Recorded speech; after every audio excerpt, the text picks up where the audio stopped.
Ok ហ្នឹងហើយសួស្តីអ្នកគ្នាផងដែរជួបជាមួយខ្ញុំបាទលីហូវ៉ៃធីចឹងវីដេអូនេះផងដែរដូចគ្នាយើងឃើញនៅលើ title ដូចតាមដែរគឺខ្ញុំនឹងមកប្រាប់គ្នាយើងពី event Booyah Pass ប្រចាំខែ8ហើយនិងខែ9ណាហើយក្នុងហ្នឹងក៏មាន event ផ្សេងផងដែរគ្នាយើងចឹងបើសិនតែគ្នាយើងចង់ដឹងថា Booyah Pass ប្រចាំខែ8ហើយនិងខែ9មាន skin អ្វីខ្លះបន្តិចទៀតនឹងធ្វើការបង្ហាញគ្នាយើងតែម្ដងហើយមុនឈានចូលដល់ការបង្ហាញហ្នឹងបើសិនតែគ្នាយើងពេញចិត្តនៅវីដេអូនេះគ្នាយើងកុំភ្លេចជួយចុច like ក៏ដូចជាចុច subscribe ផងដើម្បីទទួលបាននៅវីដេអូថ្មីៗចឹងណាគ្នាយើងហើយក៏ដូចជាផ្ដល់កម្លាំងចិត្តឲ្យខ្ញុំក្នុងការធ្វើវីដេអូថ្មីៗបន្តទៀតផងដែរគ្នាយើងអូខេតោះឥឡូវក៏មកខាតពេលវេលាយើងចូលទៅមើល Booyah Pass ប្រចាំខែ8ហើយនិងខែ9បងប្អូនគ្នាថាតើវាចេញមកស្អាតប៉ុណ្ណាហ្នឹងហើយ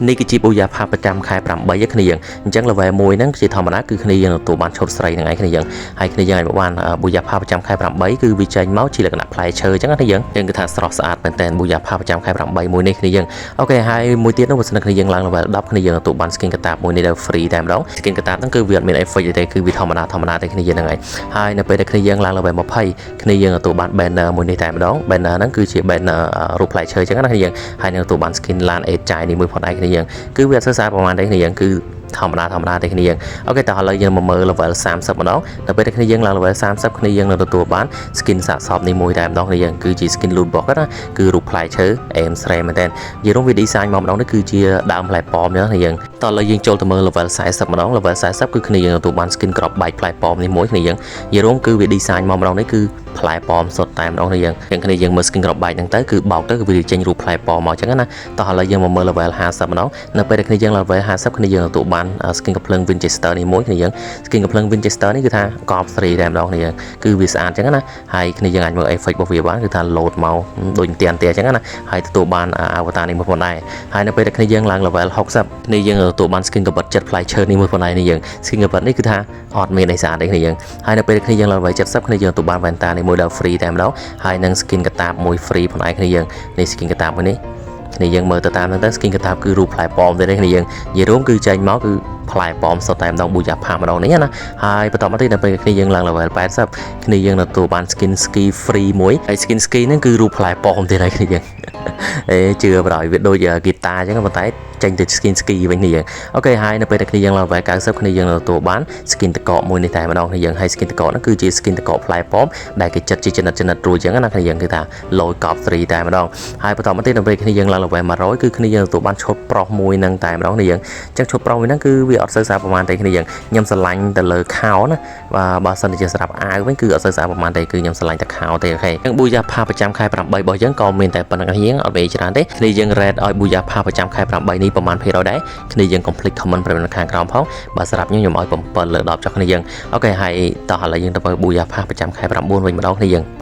នេះគឺជា Booyah Pass ប្រចាំខែ9ជាធម្មតាគឺគ្នាយើងទទួលបានឈុតស្រីមួយហ្នឹងឯងនៅពេលដែលគ្នាយើងមាន level 1ណាហើយ Booyah Pass ប្រចាំខែ9ហ្នឹងគឺគេ design មកគឺលក្ខណៈថាស្ដាច់អញ្ចឹងណាយើងអូខេអញ្ចឹងគ្នាយើងមើលទៅនេះគឺជាឈុតស្រីនៅពេលដែលគ្នាយើងឡើង level 1ហ្នឹងពេលដែលគ្នាយើង unlock Booyah Pass ហ្នឹងបានអញ្ចឹងណាអូខេហើយបន្តមកទៀតគឺយើងមើលទៅ skin កំភ្លើងហ្នឹងគឺជា skin កំភ្លើងខ្លីទេគ្នាយើងបន្តមកទៀតនៅពេលដែលគ្នាយើងឡើង level 10គ្នាយើងទទួលបាន skin ski នេះមួយ free គឺអត់សូវស្អាតប្រហែលទេគ្នាយើងហើយនៅពេលដែលគ្នាយើងឡើង level 20គ្នាយើងទទួលបាន avatar នេះមួយ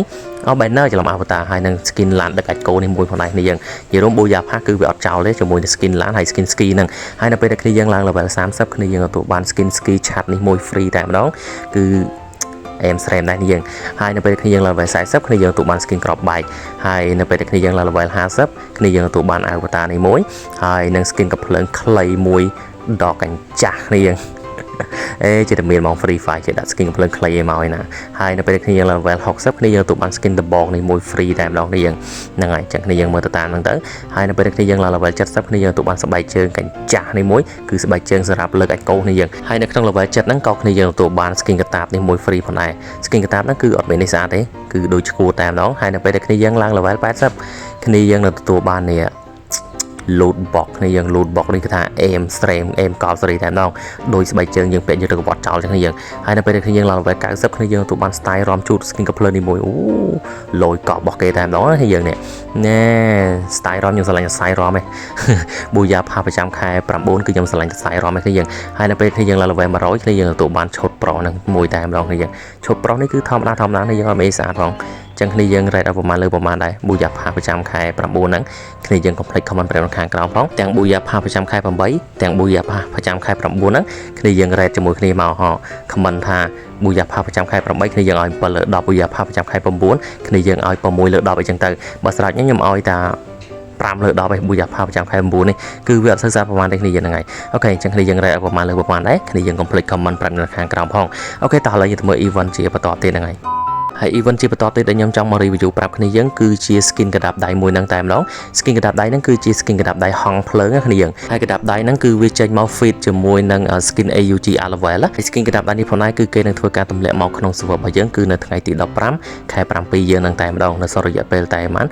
មាន6ថ្ងៃទៀតទេគ្នាយើងគឺគេនឹងធ្វើការទម្លាក់មកហើយនៅពេលដែលគេទម្លាក់មកហ្នឹងគឺគេទម្លាក់មកក្នុងទូងវិល8ជុំបែបហ្នឹងតែម្ដងហើយចេញជាទូងវិល8ជុំបែបនេះគឺគ្នាយើងមិនសូវចំណាយច្រើនប្រហែលទេបើសិនគ្នាជាសំណាងណាតែបើគ្នាយើងអត់សំណាងរៀងក្រែលដែរ1400ពេជ្រជាងដែរគ្នាយើងហ្នឹងហើយតែបើគ្នាយើងសំណាងវិញគ្នាយើងពវល់តែ9ពេជ្រអីគឺគ្នាទទួលបានតែម្ដងអញ្ចឹងនៅថ្ងៃទី15ខែ7ហ្នឹងគឺវានឹងធ្វើការទម្លាក់មកហើយគ្នាយើងអញ្ចឹងគ្នាយើងត្រៀមកាយត្រៀមចិត្តចាប់យកឲ្យតែហ្នឹងហើយគ្នាយើងស្រឡាញ់ប្រហែល%ដែរ complete comment ប្រាប់នៅខាងក្រោមផងណាអញ្ចឹងការ review skin កដាប់ដៃមួយហ្នឹងក៏មានតែប៉ុណ្្នឹងឯងគ្នាយើងតោះលេងទៅមើល event ជាបន្តទៀតថ្ងៃហើយ event ចុងក្រោយដែលខ្ញុំចង់មក review ប្រាប់គ្នាយើងគឺជាឈុតទុនស្ទាយស៊េរីចាស់មួយហ្នឹងតែម្ដងអញ្ចឹងឈុតទុនស្ទាយស៊េរីចាស់មួយហ្នឹងគឺគេនឹងធ្វើការទម្លាក់មកក្នុង server របស់យើងគឺនៅថ្ងៃទី11ខែ7យើងនឹងហើយគ្នាយើងគឺនៅសល់រយៈពេលតែ2ថ្ងៃទៀតទេគឺស្អែកថ្ងៃទី10ខាងស្អែកថ្ងៃទី11គឺវានឹងធ្វើការទម្លាក់មកតែម្ដងអញ្ចឹងសម្រាប់គ្នាយើងដែលស្រឡាញ់ឈុតទុនស្ទាយគ្នាយើងដែលរងចាំឈុតទុនស្ទាយគឺឥឡូវនេះវាបានទម្លាក់មកហើយគ្នាយើងគឺនៅថ្ងៃទី11ខែ7យើងនឹងតែម្ដងអញ្ចឹងគ្នាយើងត្រៀមពេជ្រត្រៀមអីហើយនៅបើសិនតែគ្នាយើងត្រៀមហើយកុំភ្លេចចាំចាប់ដល់គ្នាណាហើយវាចេញមកហ្នឹងគឺចេញជាលក្ខណៈឈុតធំតែម្ដងគ្នាយើងគឺចេញមកគ្រប់ឈុតតែម្ដងណាឲ្យតែតាក់ទងនឹងឈុតទុនសាយគឺវាចេញមកទាំងអស់តែម្ដងមិនថាពណ៌ខ្មៅមិនថាពណ៌លឿងអាពណ៌ខៀវអាពណ៌ក្រហមអីគឺចេញមកទាំងអស់តែម្ដងស៊េរីចាស់ស៊េរីថ្មីស៊េរីកដាលអីគឺមកឲ្យគ្នាយើងនៅថ្ងៃទី11ហ្នឹងគ្នាយើងហើយវាចេញមកហ្នឹងគឺចេញជាទូង World Ring បែបនេះតែម្ដងណាចេញជាទូង World Ring បែបនេះគឺថាអត់មានពិបាកចាប់ទេគ្នាយើងបើសិនតែគ្នាយើងប្រវល់អត់បានទេគ្នាយើងមានសិទ្ធយក token ទៅបដូរវាបានណាហើយសម្រាប់គ្នាយើងដែលមាន token ច្រើនគ្នាយើងមិនចង់បដូរយកឈុតដែលយើងអត់ស្រឡាញ់ទេគ្នាយើងចាំបដូរយកឈុតទុនសាយហ្នឹងទៅគ្នាយើងគឺ the best តែម្ដងគ្នាយើងហ្នឹងហើយអូខេអញ្ចឹងការ review event មួយហ្នឹងក៏មានតែប៉ុណ្្នឹងហើយយើងជាចុងក្រោយបើគ្នាយើងពេញចិត្តដល់វីដេអូនេះគ្នាយើង complete ជួយចុច like ក៏ដូចជាចុច subscribe ផងដើម្បីទទួលបាននៅវីដេអូថ្មីៗចឹងណាអញ្ចឹងបាយអ្នកគ្នាជួបគ្នាវីដេអូក្រោយទៀតបាយបាយ